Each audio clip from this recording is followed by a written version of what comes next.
they all spoke to this concept of partnership, that is creating networks, and which would really inspire confidence on the part of the diasporans and those in Africa, especially Nigeria. And my recommendation is this, it's very simple. We can create a partnership by ensuring these following things are in place. First is a sound legal framework. A legal framework that will ensure that we can create a special investment vehicle. It could be a limited liability company, it could be a trust that would be created within an entity. I'll use, for instance, a state or the country to say, well, this is a vehicle that has the capacity to pool funds, that has the capacity to get people to invest in it and be key equity participants in that particular entity. Thirdly, that can enable people come in for the purpose of investment, whether they're bringing in their money, they're bringing in their time, they're bringing in their intellectual resources. Now, as a follow-up to that legal framework, you need an institutional framework, which means you need to create a specialist agency.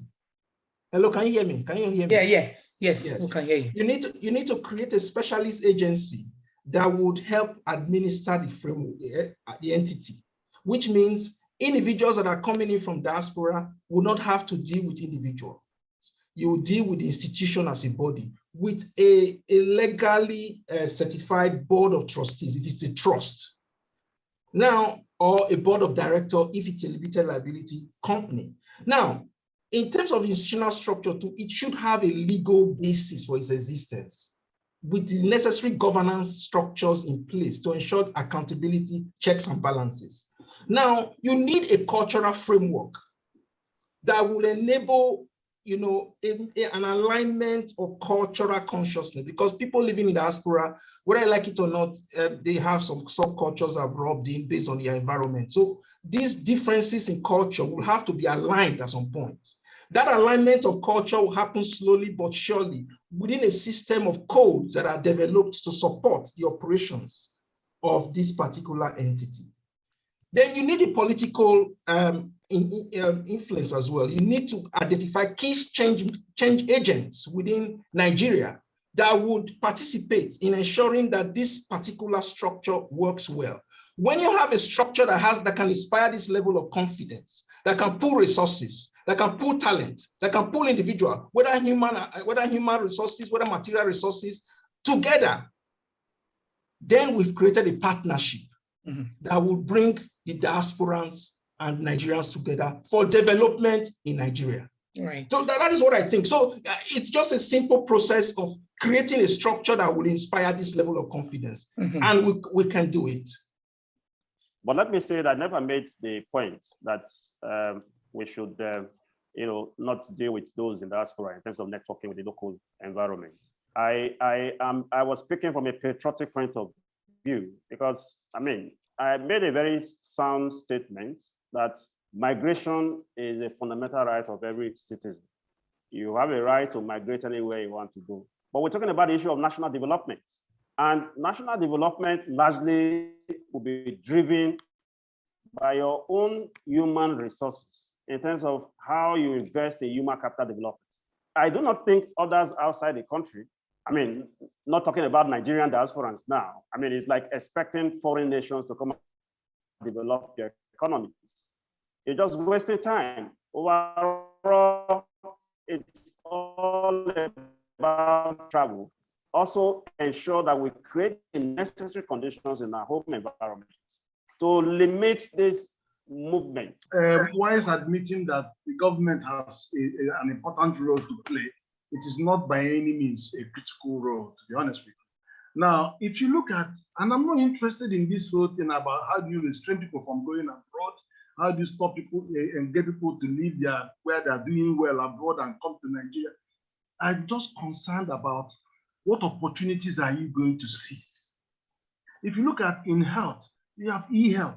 Technology is our friend. We should embrace technology wherever you are and use it. Yes, last week I was training over 500 people for Ministry of Finance on budget. The lady that was in charge is in Washington somewhere. I can tell you so many programs that we are running here, or it is the diaspora that are actually driving it. None of them is here. Nigeria has 90 million MSMEs in Africa. 42 million of them are from Nigeria. Whereas we are 18% of African population and 80% of their GDP. For some reason, 50% of entrepreneurship in Africa is from Nigeria. Despite all the biggest challenges in infrastructure, anything that is bad is in Nigeria. Yet we still have entrepreneurship. So why don't we leverage on technology to help these people? So if you look at the tech hubs, Nigeria has the highest, over 200. If you look at the investments, private sector equity investment going to tech hubs and all that, is Nigeria, followed by South Africa and then Ghana. So, and this all is about technology. In the health area, e-health. In education, e-learning, e-education. In governance, e-governance. In all the area, agriculture is the agri-tech. In finance is fintech. You will still be where you are and you're driving the economy of the country. Israelis are not all packed in Israel. They're all over the world, but are driving the money in Israel. Now, if you look at what kind of partnership you need, we've identified that technology is the biggest driver. What partnership? You need partnership, diaspora partnership between diaspora. You have diaspora and the home, the people, because why are white people jumping into this country and they're going to see the president when they can't? They should actually be. You should be their first port of call. If you are not working with them before they come, you will be coming with them, or you'll be driving the process of their coming here to do business. Many companies from China, I work with them, and then open the doors for them to see various ministers and all of that. So, but we should be doing that. Then, of course, we should also be cultivating some of our local professionals here to enter into your network. Whether it's WhatsApp network or whatever network, have as many networks as possible to reach out to the various segments so that you can project your financial resources and your intellectual capacity to Nigeria, wherever you are, and vice versa. So I think that is where the emphasis should be. Government will not do much for us, neither the state. So let's use the strength that we have, and it's about technology, all around technology and networking and partnerships.